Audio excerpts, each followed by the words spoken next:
अस्सलाम वालेकुम जी, welcome back to my channel. I hope you all are doing well and great. आज से हम अपना लेसन 3 स्टार्ट करने जा रहे हैं, जिसके टोटल 4 टॉपिक्स हैं। पहला टॉपिक हमारा डिस्क्रिप्टिव लिंग्विस्टिक्स है। इजी है, ज़्यादा डिफ़िकल्ट नहीं है। इंपॉर्टेंट चीज़ें मैंने हाईलाइट कर दी हैं। आप लोग उससे जो है वो तैयारी करेंगे तो आप लोगों की तैयारी बहुत अच्छी हो जाएगी। स्टार्ट करते हैं। पहले तो यहाँ पर हिस्ट्री बताई गई है डिस्क्रिप्टिव लिंग्विस्टिक्स की।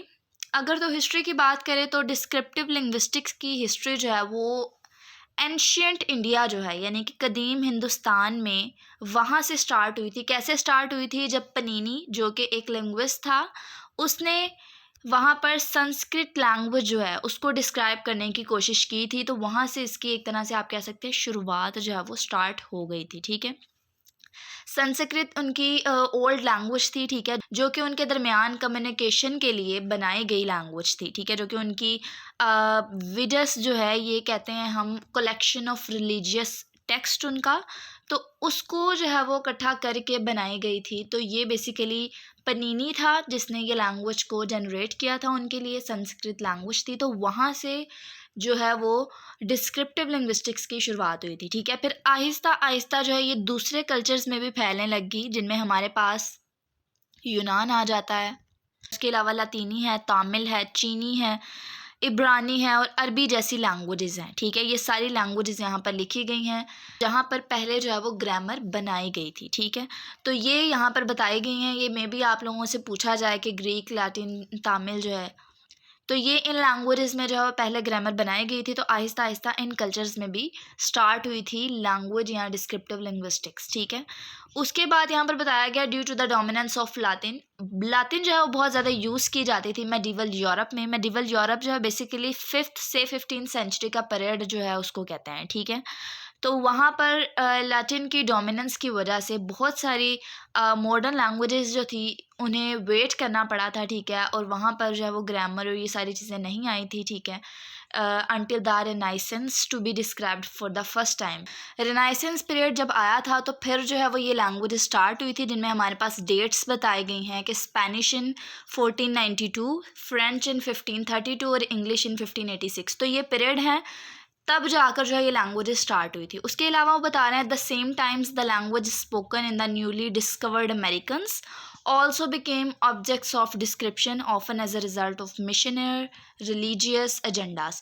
तो इन सिंपल वर्ड्स अगर मैं इसका बताऊं तो यहाँ वो बता रहे हैं कि मिशनरियों ने बाद में अमेरिका में लैंग्वेजेस बयान की थी। मिसाल के तौर पर 1547 जो है उसमें हमारे पास एक लैंग्वेज है नहुएटल। ठीक है, नहुएटल है और क्वेचुआ लैंग्वेज है। ठीक है, नहुएटल में हमारे पास द लैंग्वेज ऑफ एस्टेक्स आ जाता है, जो कि हैड इट्स फर्स्ट ग्रामर, जिसकी फर्स्ट ग्रामर जो है 1547 में लिखी गई थी। और इसी तरह क्वेचुआ आ जाता है, जिसकी लैंग्वेज जो है ऑफ द इनका एम्पायर, तो इसमें जो है वो 1560 में आई थी। तो ये 2 लाइनें हैं, आप लोगों को याद करनी पड़ेंगी। ठीक है, मैं इसकी हिस्ट्री में नहीं जा रही, मेन से आप लोगों को बता रही हूँ।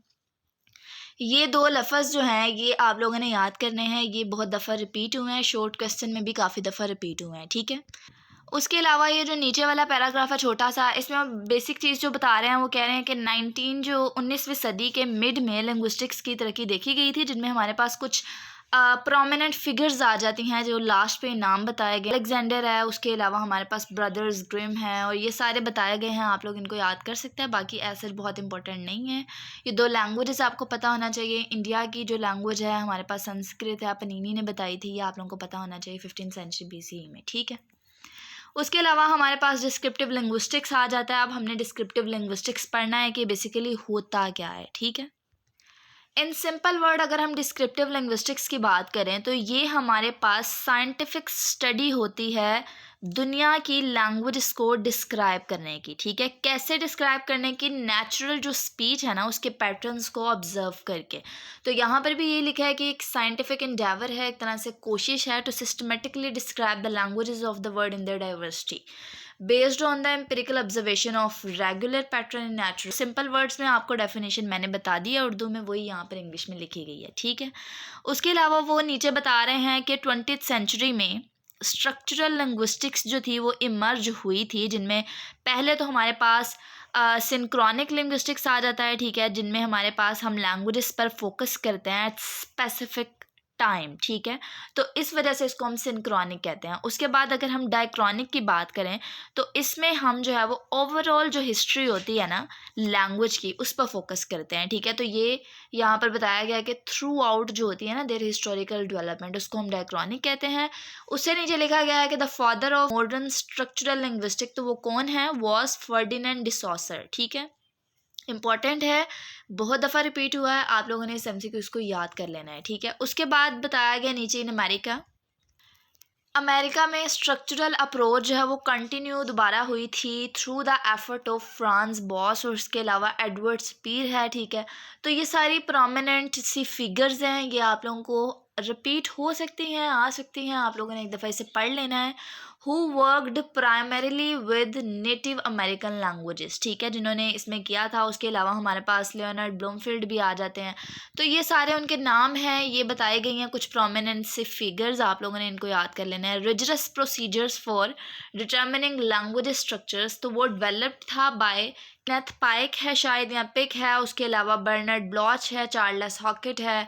तो ये सारे नाम हैं, आप लोग एक दफ़ा इन्हें याद कर लीजिएगा, याद करने पड़ेंगे। बाकी मोस्टली जो रिपीट होता है ना वो ये नाम रिपीट होता है, फर्नांडो डी सॉसर, ठीक है, जो कि फादर था मॉडर्न स्ट्रक्चरल लिंग्विस्टिक का। तो इसको आप लोग लाजमी याद कर लीजिएगा, इसको नहीं छोड़ना है, ठीक है। उसके अलावा नीचे ये बता रहे हैं core principle of DL. DL basically क्या है, डिस्क्रिप्टिव लिंग्विस्टिक्स है, ठीक है, जो कि ऊपर यहाँ पर आप लोगों ने देखा होगा कि उन्होंने यहाँ बताया कि डिस्क्रिप्टिव लिंग्विस्टिक हैंस फॉर डीएल। तो इसको हम आगे डीएल से ही शो करेंगे, आप लोगों ने कंफ्यूज नहीं होना, ठीक है।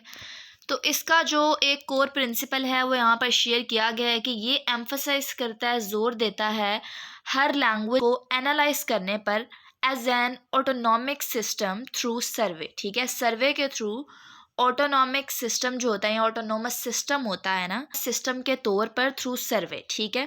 तो बेसिकली डीएल जो है एम्फसाइज करता है हर लैंग्वेज को एनालाइज करने पर as an autonomous system, automatically या ऑटोनोमस प्रोसेस के थ्रू जो है वो ये उसको एनालाइज करने पे फोकस करता है। उसके अलावा modern descriptive linguistics carry out detail empirical survey on language, तो वही बात है सारी जो मैंने आप लोगों को बता दी है। उसके अलावा DL is closely allied with the social sciences, closely associated है, ठीक है, सोशल साइंसेस के साथ, वो कनेक्टेड है विद द सोशल साइंसेस या सोशल साइंसेस के साथ, ठीक है। तो ये डीएल आप लोगों ने याद रखना है। उसके अलावा नीचे जो है वो ज़्यादा ऐसा इंपॉर्टेंट नहीं है। हिस्टोरिकल लिंग्विस्टिक्स की डेफिनेशन एक तरह से बताई गई कि स्टडी करता है diachronic process of language changes over time, ठीक है। उसके अलावा डीएल जो है फोकस करता है on the synchronic forms taken by particular language at a given point.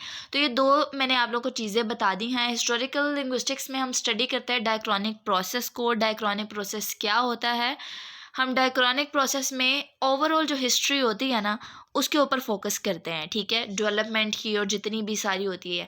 और अगर हम सिंक्रोनिक की बात करें तो इसमें हम लैंग्वेजेस पर फोकस करते हैं स्पेसिफिक पॉइंट, ठीक है। तो ये हमारे पास डीएल है जो कि इस पर फोकस करता है, ठीक है।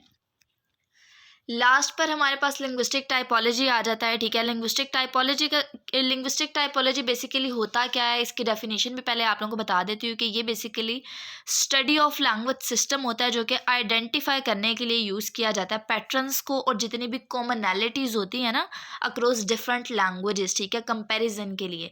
तो ये बेसिकली उस पर फोकस करता है, इसको हम लिंग्विस्टिक टाइपोलॉजी कहते हैं, ठीक है।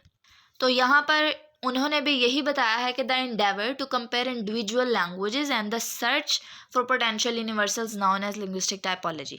देन डीएल जो है वो may be understood as the primarily step in the typological effort. तो यहाँ सिंपल वर्ड्स में यही बताया गया कि डीएल जो है वो सेट करता है लिंग्विस्टिक टाइपोलॉजी की फाउंडेशन को, कंपेयर करता है लैंग्वेजेस को, ठीक है।